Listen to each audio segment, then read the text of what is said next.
Good afternoon. Welcome back to Midday Live here on TV3. My name is Anakojo Afre with the sports updates. We begin with the UEFA Champions League because the quarterfinal pairings are out after the draw held earlier today. And this is how things look like. It's Atletico Madrid up against Leicester City. From the Ghanaian perspective, what it means is that you have Thomas Partey in there taking on Daniel Amate. Then there's Borussia Dortmund versus Monaco. Then you have Bayern Munich taking on Real Madrid. That should be a big one. And then you have Juventus versus Barcelona also in there. So some cracking games coming up in the UEFA Champions League quarter-final pairings for you.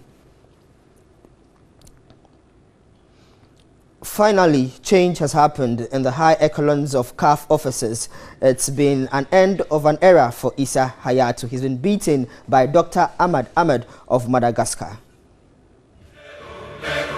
They say be wary of cliches, but there is only one way of describing events at the Confederation of African Football earlier in the day: seismic change. For 29 years, Issa Hayatou was the undisputed king of African football, making the big calls, drawing everyone in line, and overseeing a period of unprecedented growth and commercialization. Now he is no longer in power after losing the CAF presidential elections to Ahmad of Madagascar. 3 months ago, when he announced that he would challenge Hayatou for the CAF presidency, few outside Madagascar had heard of him. Now he would head the 54-member body for a 4-year term. He says his priority will be reforming the way the organization is run, make it more transparent, ensure the huge profits the body makes goes to the federations, and inject new life into grassroots development. Ahmad will have a tough act to follow. For all Hayatou's faults, he is credited for making African football commercially viable, while giving the body a significant voice on the global football race. Now he has run his race. The baton handed over to the 57-year-old Ahmad, who played football briefly, worked as a coach at some point, government minister, and a member of the CAF executive committee. He would need the sum of all that experience after Hayatou's grip on everything CAF in the last 29 years.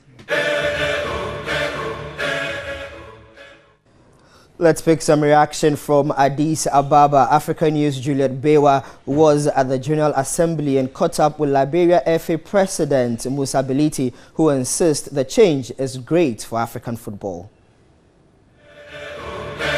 I'm just happy. I'm excited by what has happened, and I'm proud that Africans have proven to the world that we too are ready for change. What next? Change, direct leadership, consultation, more participation by member associations, and to take decisions that would directly benefit us. Did you ever think this could happen?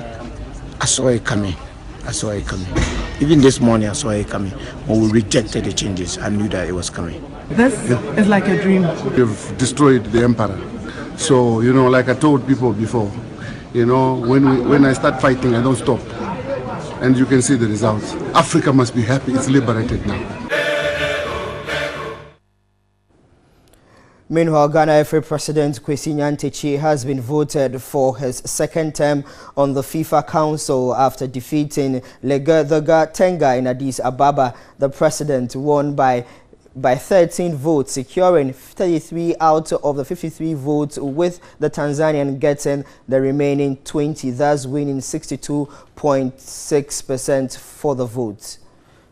Meanwhile, Nyantakyi, together with the team that went to Addis Ababa, are in Ghana. They have returned and they are holding a press conference at the Ghana Football Association offices.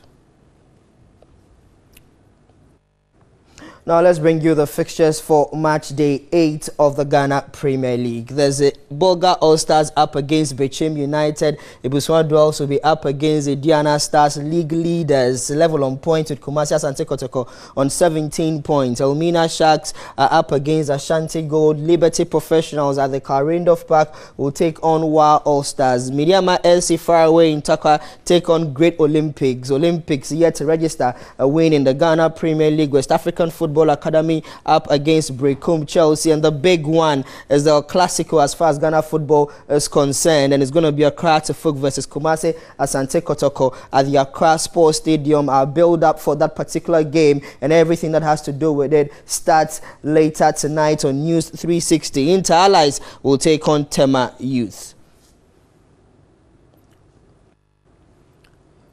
Still on the Ghana Premier League, the 2017 Ghana Premier League will undergo a one-week break after this weekend's rounds of matches, while attention will be shifted to the 2016-2017 MTN FA Cup prelims round. The 2016-2017 knockout competition, which was launched on Thursday, is scheduled to commence on March 22 as teams from lower-tier leagues battle it out to secure a place in the second round of prelims stage. The Ghana Premier League will take place in all 8 league centers this weekend before it takes a week's break. Indiana Stars are still leading the pack with 17 points, same as second place team Kumasi Asante Kotoko by goal difference after match day 7. So on match day 8, we all know the big games coming up.